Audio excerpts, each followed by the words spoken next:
राजा दशरथ के पुत्र राम नहीं थे, जानिए सच। नमस्कार दोस्तों, स्वागत है आप सभी का फिर से हमारे श्याम सपोर्ट यूट्यूब चैनल में। मित्रों, आज के इस वीडियो में हम चर्चा करने के लिए जा रहे हैं। यह चर्चा बहुत ही रहस्यमय है, जिसमें आज हम आपको बताएं कि राम जो थे यह राजा दशरथ के पुत्र नहीं थे। फिर यह राम किसके पुत्र थे? भाइयों, ये सुनकर आप लोग हैरान हो गए होंगे और बहुत ही लोग सोचते होंगे कि यह तो बिल्कुल झूठ बात कह रहे हो। तो दोस्तों, आप भी जो सोच रहे हैं वो भी सही है, लेकिन मैं आपको इस वीडियो में जो बताने के लिए जा रहा हूं कि राम दशरथ के बेटा नहीं थे, यह भी सही है। समाज की नजर में, इस दुनिया की नजर में राम जो हैं वो बस दशरथ के ही पुत्र हैं, लेकिन राम दशरथ के पुत्र नहीं हैं। अब दोस्तों, यहाँ लेकिन, किंतु, परंतु, अगर और मगर शब्द आ जाए तो उसमें कुछ न कुछ अड़चन लग जाती है और उसका कुछ न कुछ रहस्य छिपा होता है। इसलिए लेकिन, परंतु और अगर मगर का प्रयोग होता है। तो आइए दोस्तों, आपको बताते हैं कि इस वीडियो में राम दशरथ के पुत्र कैसे नहीं थे। वैसे तो सब लोग राम के दशरथ का ही पुत्र कहते हैं और मानते भी हैं, लेकिन वो दशरथ के पुत्र फिर कैसे नहीं थे? तो इस बात को आपको गौर से समझना है और गहराई से विचार करना है। तो आइए आपको बताते हैं कि राम किसके पुत्र थे। बस आपसे निवेदन है कि आप हमारी वीडियो की समाप्ति होने तक चैनल पर बने रहें और इस वीडियो के लिए शुरू से अंत तक देखें, ताकि आपको यह पूर्ण जानकारी मिल पाएगी कि राम किसके बेटा थे। तो चलिए आगे बढ़ते हैं और बताते हैं श्री राम के पिता के बारे में। मित्रों, बात उस समय की है। एक बार अयोध्या नरेश दशरथ देवासुर संग्राम में देवताओं की मदद करने के लिए स्वर्ग में गए थे। जिस समय देवताओं और राक्षसों में झगड़ा चल रहा था, तो देवताओं की विजय कराने के लिए अवध नरेश दशरथ जो थे स्वर्ग में पहुंचे और देवताओं की तरफ से उन्होंने असुरों से युद्ध किया। देवताओं को विजय मिल गई। जब देवता विजय प्राप्त कर लेते हैं तो देवताओं ने कहा कि हे अवध नरेश, अब तुम अपने राज्य में जा सकते हो, तुम भूतल पर जा सकते हो। देवताओं से आज्ञा लेने के बाद में महाराज दशरथ अपने राज्य में आ रहे थे, तो रास्ते में इन्होंने एक काला पुरुष देखा। तो अंतरिक्ष में दशरथ की तरफ पीठ करके खड़ा हुआ था। उस काले पुरुष को देखकर के दशरथ वहीं पर ठहर गए और पूछने लगे, अरे भाई, तुम कौन हो जो हमारे तरफ पीठ करके खड़े हो? अपना चेहरा मेरी तरफ क्यों नहीं दिखाते हो? क्या तुम यह नहीं जानते कि मैं देवताओं को विजय दिलवा करके आ रहा हूं? मैं अवध का राजा दशरथ हूं। मेरे बारे में क्या तुम्हें पता नहीं है जो तुम हमारी तरफ पीठ करके खड़े हुए हो? अपना चेहरा मेरी तरफ क्यों नहीं करते हो? दोस्तों, दशरथ ने जब उस काले पुरुष से यह पूछा तो उस काले पुरुष ने जवाब दिया कि हे दशरथ, आप हमारे बारे में मत पूछो कि मैं कौन हूँ। आप अपने मार्ग से जाते हो तो आराम से निकल जाओ और अपने राज्य में जाओ। हमारे बारे में जानना तुम्हारे लिए उचित नहीं है। मैं जैसा भी खड़ा हूँ वैसा मुझे खड़ा रहने दो। मेरे बारे में जानने की इच्छा मत करो। दशरथ कहने लगे, क्यों भाई, तुम्हारे बारे में जानने की इच्छा क्यों न करूं? और तुम हमारी तरफ देखते क्यों नहीं हो? क्या नाराज है हमारी तरफ देखने से, जो हमारी तरफ पीठ करके खड़े हुए हो और कह रहे हो कि हमारे बारे में मत पूछो? अब तो भाई मैं तुमसे जान करके ही जाऊंगा कि तू कौन हो। तुम्हारे बारे में अब तो मेरे लिए जानना बहुत जरूरी हो गया है और मैं तुम्हारा चेहरा भी देखूंगा। तब उस काले पुरुष ने फिर कहा कि हे अवध नरेश, मेरी बात को समझने की कोशिश करो। मैं तुम्हारे ऊपर अपनी दृष्टि डालना नहीं चाहता, क्योंकि तुम एक धर्मात्मा राजा हो। इसलिए तुम अपने मार्ग से जाते हो तो अपने मार्ग की रास्ता तय करो और हमें अपनी जगह पर खड़ा रहने दो। तब दशरथ कहने लगे, अरे भाई, फिर वही बात, हमारी तरफ दृष्टि क्यों नहीं डालना चाहते हो? आप बताओ तो सही कि आप कौन हो और मेरे ऊपर दृष्टि डालना क्यों नहीं चाहते हो? तब काला पुरुष कहने लगा कि हे दशरथ, लगता है अब तुम हमारे बारे में जानने बगैर नहीं जाओगे। तुम जब जिद कर रहे हो तो सुनो, शनि देव हूँ और इसलिए तुम्हारे ऊपर दृष्टि डालना नहीं चाहता, क्योंकि तुम धर्मात्मा राजा हो। तुम देवताओं की तरफ से लड़े हो, उनको विजय दिला के आ रहे हो। यदि तुम्हारे ऊपर अपनी दृष्टि डाल दी तो तुम्हारे लिए कुछ भी नुकसान हो सकता है। तुम हमारे दृष्टि के लिए झेल नहीं पाओगे। तुम्हारे प्राण भी जा सकते हैं और तुम मर भी सकते हो और तुम्हारे लिए कोई जटिल हानि भी हो सकता है। इसलिए तुम मुझे अपने ऊपर दृष्टि डालने के लिए जिद मत करो, यहाँ से चले जाओ। दशरथ ने जब यह सुना कि शनि देव है तो दशरथ कहने लगे, हे शनिदेव, अब तो आपके लिए अपना चेहरा मुझे दिखाना ही पड़ेगा और मुझे भी आपको देखना ही पड़ेगा, और जब तक मैं आपके चेहरा को देख नहीं लूंगा और तुम अपनी दृष्टि मुझ पर नहीं डालोगे तब तक मैं यहाँ से जाने वाला नहीं हूँ। दोस्तों, राजा दशरथ ने थोड़ा अपने जुनून में आकर यह बात कह दी। दोस्तों, लोग कहते हैं कि अगर इंसान कोई भारी से भारी काम कर देता है, चाहे वो युद्ध हो या किसी की तरफ की परिस्थितियों हो, उसको यदि वह हल कर देता है तो उस इंसान के लिए थोड़ा घमंड हो जाता है। जिस प्रकार दशरथ के घमंड हो गया था और उन्होंने अपने आवेश में आकर के शनिदेव से कह दिया कि आप चिंता न करें, सारी जिम्मेदारी मेरी है, अपनी दृष्टि मेरे ऊपर डालें। बार बार शनिदेव के मना करने पर भी दशरथ नहीं मानते हैं, तो शनिदेव ने जैसे ही अपनी दृष्टि दशरथ के ऊपर डाली तो जो दशरथ रथ पर बैठे हुए थे, जैसे ही दृष्टि शनिदेव की दशरथ के ऊपर पड़ता है, दशरथ तुरंत बेहोश हो गए और बेहोश होकर रथ से नीचे गिर रहे थे। और इसी समय गिद्धराज जटायु भ्रमण कर रहे थे। गिद्धराज जटायु ने जमीन पर गिरने नहीं दिया और उन्होंने अपने पंजों में पकड़ लिया और फिर जमीन पर ला करके रख दिया।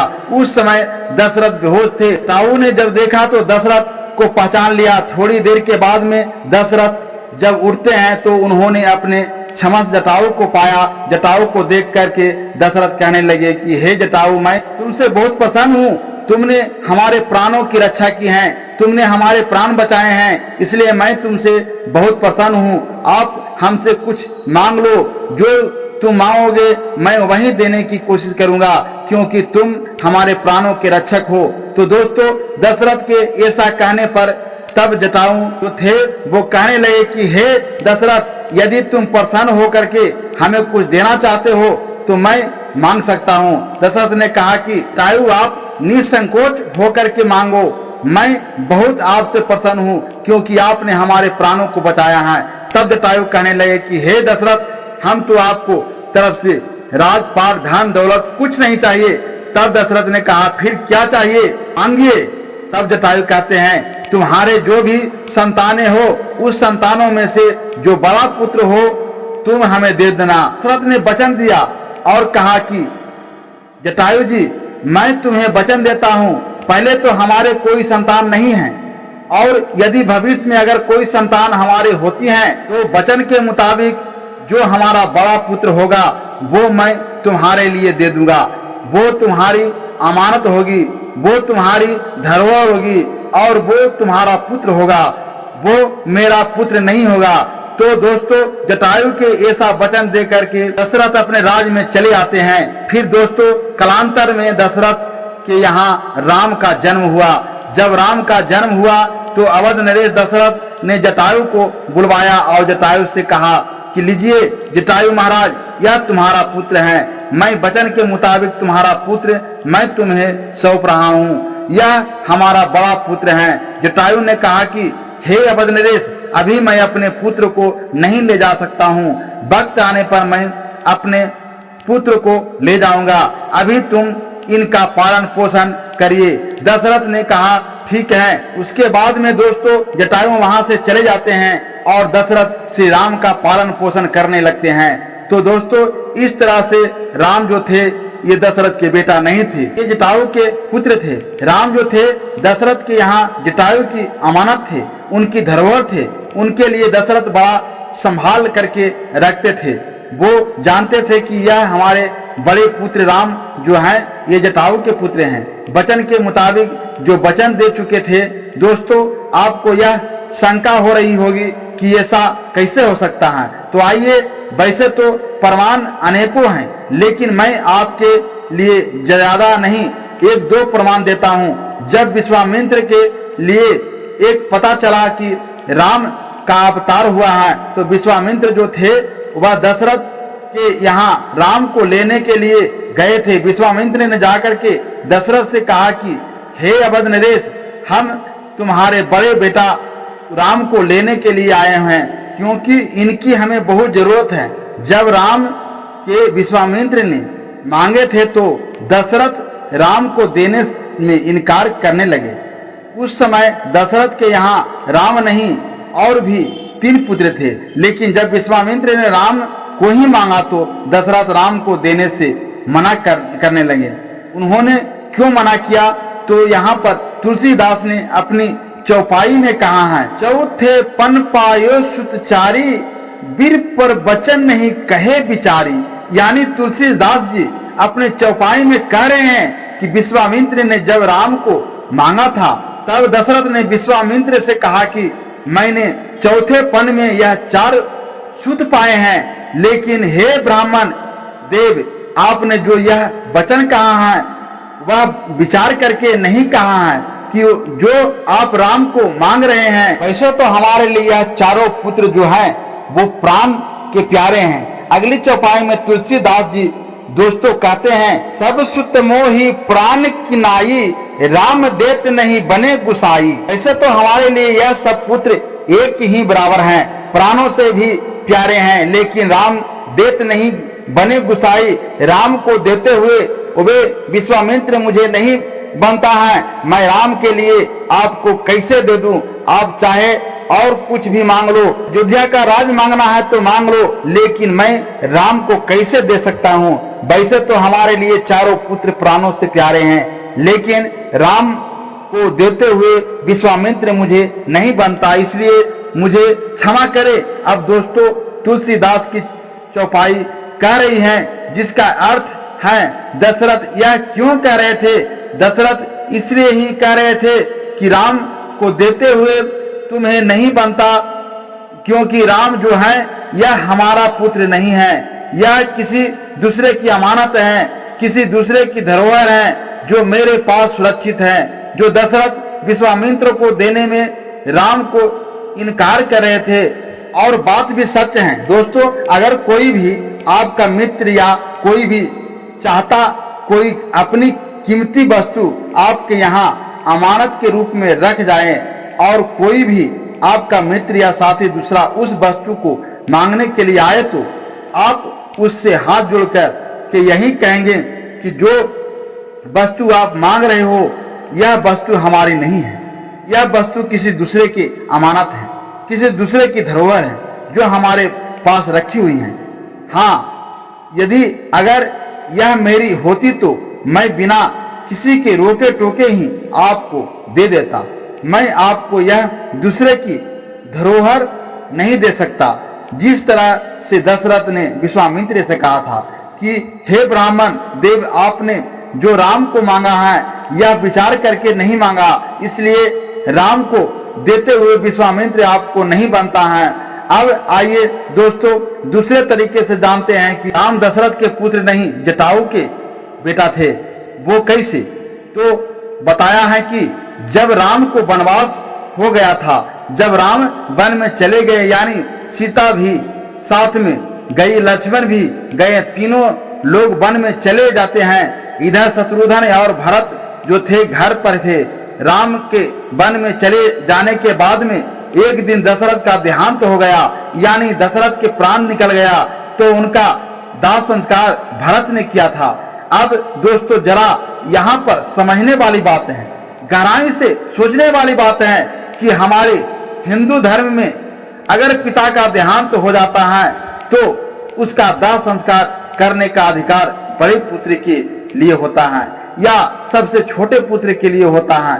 यानी अपने पिता का दाह संस्कार यानी मुख में अग्नि या तो बड़ा बेटा लगाता है या छोटा बेटा लगाता है। अब बड़े बेटा राम जो थे घर पर नहीं थे, वे तो वन में चले गए थे, तो दशरथ का दाह संस्कार शत्रुघ्न को करना चाहिए था, क्योंकि शत्रुघ्न सबसे छोटे बेटे थे। फिर भरत ने ही दशरथ का दाह संस्कार क्यों किया? अरे भाई, वो छोटे न तो बड़े थे, दाह संस्कार छोटे शत्रुघ्न को करना चाहिए था। लेकिन दोस्तों, यहाँ पर शंका करने वाली बात नहीं, समझने वाली बात है कि भरत दशरथ के सबसे बड़े पुत्र थे और इसलिए भरत ने दशरथ का दाह संस्कार किया था, मुख में अग्नि लगाई थी। और उधर राम जो थे, जब वन में थे तो उस समय उन्होंने जटायु का दाह संस्कार किया था, क्योंकि राम जटायु के पुत्र थे। लेकिन ये जटायु जो था, यह कोई निसंतान व्यक्ति नहीं था, ये अपने परिवार से भरा हुआ था। इसके परिवार में बहुत संतानें थी, लेकिन फिर भी राम ने ही जटायु का अंतिम संस्कार क्यों किया था? वो इसलिए किया था क्योंकि दशरथ से जटायु ने कहा कि जो तुम्हारा बड़ा पुत्र हो वो मुझे दे देना। उस समय जटायु की कोई संतान नहीं थी, तो दशरथ के जो पुत्र राम हुए थे वो जटायु की धरोहर दशरथ के यहाँ थे, और राम ही जटायु के सबसे बड़े पुत्र थे। इसलिए राम ने जटायु का दाह संस्कार किया था।